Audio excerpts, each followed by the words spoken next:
Tidak, si korban ini kan buka pintu. Nah, dia ini datang langsung nembak katanya itu kan.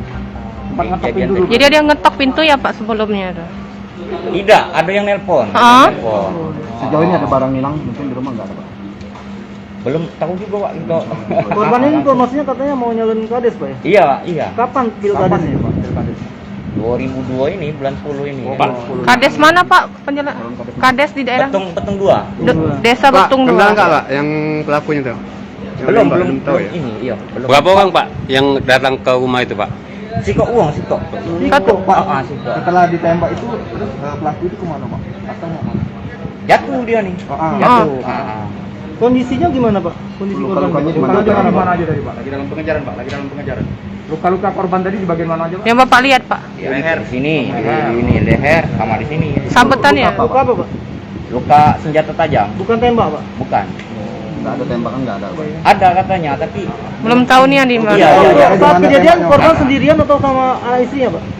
sama istrinya. Di rumah sama anak istrinya? Iya, iya. Bapak sendiri dapat kabar setelah dikabari keluarga ya Pak? Iya, ada kepala keluarga. Siapa nama kita tuh Pak? Zulfikri. Berapa umur? Umur kita Iya. 443. Oke. Pak, rencananya sudah dari pemeriksaan jenazah nanti mau dimakamkan di mana?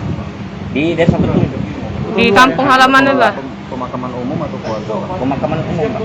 Korbannya sehari-hari kerja sebagai apa? Wira swasta dia. Pak, boleh tahu Pak berapa orang calon kades yang ada di situ Pak? 6. 6 calon kades ya? Ya. Udah mencalonkan diri atau baru mau nyalon nih Pak? Mau mencalonkan diri. Mau mencalonkan. Mau ya? Ya. Oke. Terima kasih Pak. Thank you. Baik Tribuners, itu tadi keterangan dari salah seorang keluarga dari calon kades di Desa Betung 2, Kabupaten Ogan Ilir yang dilaporkan meninggal dunia karena ditembak oleh orang tidak dikenal. Selain mengalami luka tembak, korban juga mengalami luka sabetan senjata tajam di bagian perutnya Tribuners. Jangan lupa subscribe, share, komen, dan like ya.